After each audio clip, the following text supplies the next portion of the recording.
How to tackle the surge in violence on Britain's streets, but especially London. In a significant shift in policing, reports today that armed officers will patrol the areas worst hit by gang violence. But the Commissioner of the Metropolitan Police, Cressida Dick, has tonight stressed to 5 News that it is just an idea and will only be used in the most extreme of circumstances. As Commissioner, I have made it absolutely plain that I do not believe we should have a heavily armed or routinely armed police service. I've been absolutely categorical about that.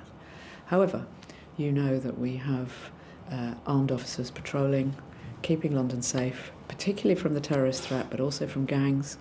I have no intention of causing armed officers to be routinely walking around on the streets of the suburbs or in inner London, except when it might be really necessary. So please rest assured, I am not going to start asking my firearms officers to do any more than they currently do unless there was a really good reason for them to do it. We're not going to have routine arming or armed patrols on London streets. I think there's been a huge amount of misunderstanding about this. This is a new Met Police tactic. Officers deliberately ramming thieves off their mopeds.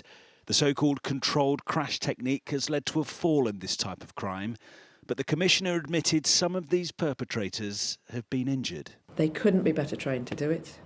They make decisions in the heat of the moment, but they have been risk assessing it. They've got somebody in their control room helping them to think this through. And on occasion, the vast majority of occasions, people just come off their bike and are arrested. Sometimes they try and run away. They're then arrested. And very occasionally we have had a couple of people who have been injured as they've fallen off their bikes. But these are people... How seriously have they These are been people who have been repeatedly left in no doubt whatsoever that there is a police vehicle behind that wishes you to stop.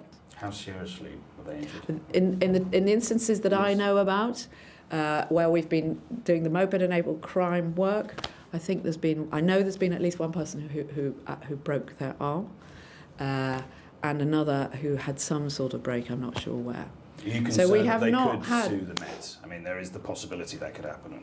Well, my officers make life and death decisions every day of the week. They are incredibly accountable in all ways. People have their phones, they're videoing them, they have their body-worn video. They make the best possible decisions that they can in all the circumstances.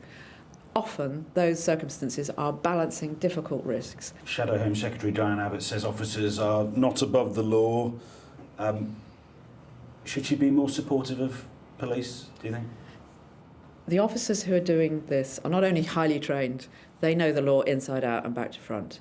And when they use that tactic, they are doing it lawfully and with the full protection of the courts. Should someone who might be Home Secretary next year, possibly, should she be more supportive of police, though, do you think? I meet regularly with Miss Abbott. I think she is very supportive in many respects of the police and what we do. Like all politicians, she has particular views about particular aspects of policing, and on occasion she doesn't, like all politicians, necessarily know all the detail. Brexit, all areas of public life having to make preparations. What sort of preparations are you having to make?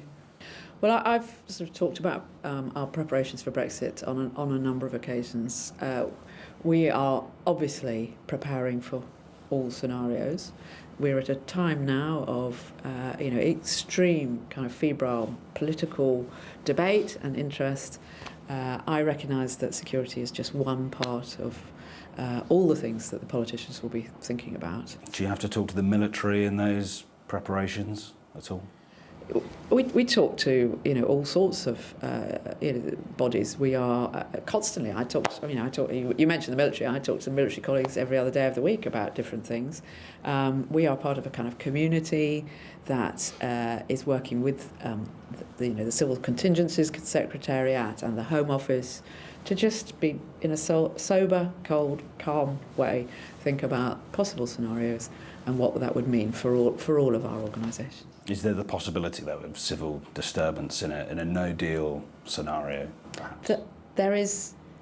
You're sitting here in the heart of London, where we are the heart of protest not just in the UK, but probably we have more protests in London than anywhere else in the world. And every day there are people protesting on sides of even this particular debate that you're talking about. But if there is a transition time, then of course a huge number of the things that we will be concerned about, we will have further time to plan for. What is the doomsday scenario that you're I'm not preparing going to give you a doomsday scenario. Not helpful. Just days ago, the Met Police celebrated 100 years since women joined the force. Now it has a woman in its top role, but less than 30% of the Met is female. My aim, because I believe in having a balanced workforce and getting the best out of the talent of London, is to get 50%, is to have 50% police officers in the long run. It's obviously some way off. And we have been working really hard to make ourselves even more attractive to women. I mean, let's be honest, historically, this has been seen as a sort of male-dominated role. And I think if you went almost anywhere else in the world, it would still be much more male-dominated than the Met or UK policing is. We probably lead the world in the influence and effect that women are having and the number of different jobs that they do.